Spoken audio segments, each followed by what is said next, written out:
Продължаваме с коментарните рубрики. В оставащото време до края на предаването ще се спрем на една много интересна тема, която със сигурност засяга и е от полза за много компании, които искат по максимално ефективен начин да се възползват и да разпределят своите рекламни бюджети.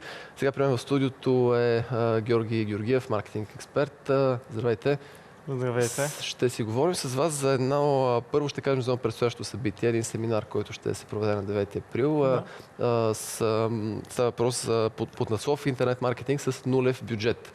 Самото съчетание нулев бюджет съм сигурен, че ще привлече интереса на много хора. Скажете ни малко повече за какво става въпрос.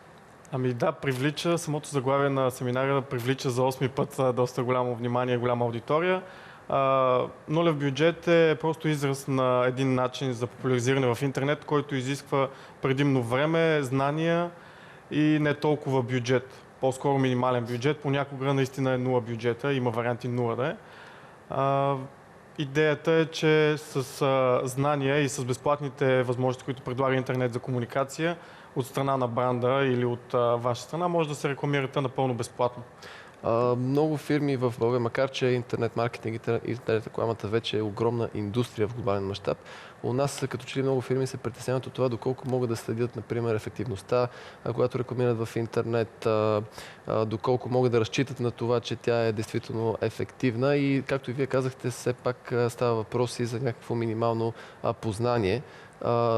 Как реагират българските фирми? Има ли повече интерес към това нещо и как може да ги успокоите, че всъщност парите, които дават, ако не е нулев все пак бюджета, парите, които отделят за интернет реклама, са по-ефективни, отколкото някакви други алтернативи, примерно? Ами, нулевия бюджет като цяло може да е, нали, малко ще изместя темата и ще продължим, може да е като цяло или основна стратегия за популяризиране на малки и средни фирми, които имат наистина минимален бюджет или никакъв, така и част от стратегията от бизнес микса на големите компании.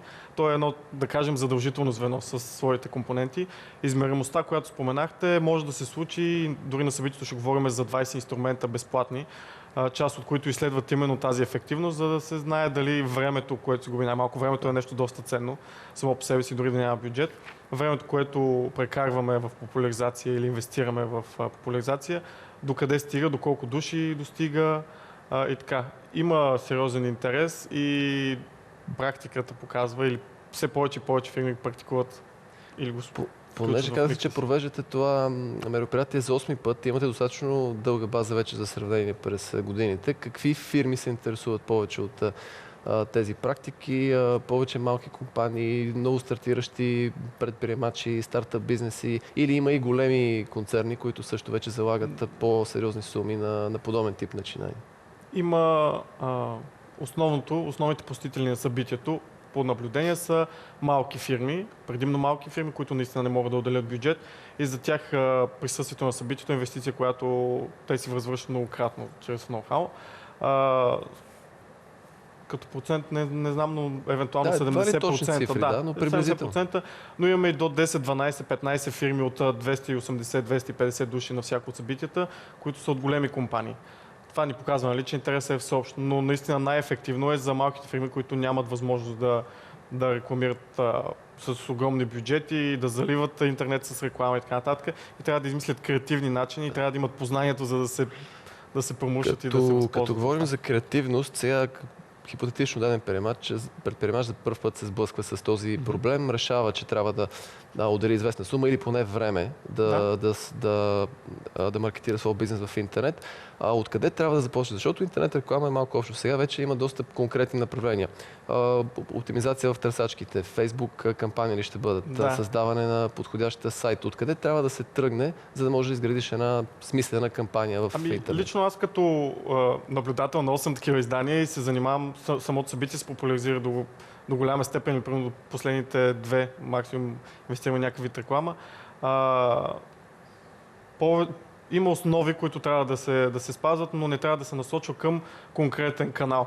Тоест няма панацея да кажеш, първо правя примерно сайт, след това Фейсбук кампания, след това Нагледали SEO. сме се за всичките 8 издания, хората, които идват. Това са в един ден, се събираме с 250 души, които всеки споделя своя опит, с какво се е сблъсквал, какви са му били проблемите, къде се е издънил, къде са го издънили и така нататък. Това може би даже по-важно. Да, това за нас е страхотен опит и от него черпим, за да знаем за всяко следващо издание какво би било по-полезно на хората.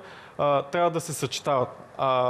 Няма примерно решение, Фейсбук ще продава и моя бизнес се нуждае само от Фейсбук, или моя бизнес се нуждае само от сайт и от оптимизация за търсачките. Необходим е един микс, съчетаване на всички методики и на определена част от методиките. Една може да е по-силна, наистина да продава повече за нашия бизнес и да го дърпа напред, докато друга, нали, съвсем по-малко. Но заблудите идват от това, че се мисли едно нещо ще ме спаси, нали, ще изкара моят бизнес напред и ще съм доста силен. Трябва да се съчетава. Затова и се опитваме да обхванем на това издание дори 8 тематики. Една от основните, които искаме да застъпиме на това издание е и вирусния маркетинг, който е нещо много важно, побутващо, дори много дърпащо, може да изкара страхотна популяризация за определена фирма, бранд или продукт. Напълно безплатен е обикновено, но е нещо, което хората не знаят точно какво е. Доста трудно да пласираш такова нещо, да го направиш наистина вайрал, както е трудно е, англоязичния първообраз на тази дума. Да. Има ли случаи в България вече, когато нещо такова е успяло да продаде и да... Всъщност има много, до една или друга степен. Дори реалити шоутата, мен това ми е любимия пример, тъй като там не се изпъква. Ако една фирма направи нещо вайрал, те изтъкват го след края на кампанията, радват му се и така нататък. Докато реалити шоутата, за тях примерно е страхотно да се случи нещо, което да се разпространява от уста на уста. Обикновено не е нещо, особено примерно някой доста слаб певец, да кажем. Излиза това, става супер вайрал, всички разбират за шоуто, че се... Като? Така нареченото меме, по-известно. Да, примерно, да. За фирмите това е по-трудно, тъй като за един бизнес това не е развлекателна индустрия обикновено, което да е интересно на хората, но има варианти, вече има доста литература, вече не е нещо от опити да се случва или просто да видим как ще стане, хората да го споделят и така нататък. Колко склонни са българските фирми да експериментират с по-неконвенционални методи за интернет маркетинг? Страх ли ги е или... Все по-склонни са и особено след кризата преди 4-5 години, нещата се насочиха натам. Всички разбраха, че има и други варианти. Тези варианти също стават вайрал, както примерно всички разбраха, че Фейсбук е начин за понеже всички се насочат към Фейсбук. Не само начин, ами вече май задължително условие. За някои компании, да. Понеже споменахте кризата беше ли катализатор всъщност за този бум на новите методи за интернет маркетинг? Беше бум, може би, за нашето заглавие на семинар. Първото издание, когато се проведе, нулев бюджет, с кризата може би се върза. Но вече не е фактор. Едва ли някой въобще споменава за криза, аз тази дума сигурно я споменавам за първото доста време. Да, в бизнес телевизия най-вече се споменава доста често. Не в интернет бизнеса, не точно. Не знам дали всички имат там пари, но вече тенденцията е усвоена и се счита за нещо задължително или нещо нормално да се използват такъв тип тактики. Добре, благодаря за този коментар. Маркетинг експертът Георги Георгиев. Бъдете на 9 април в Интерекспо центъра, за да разберете повече за интернет маркетинга с нулев бюджет.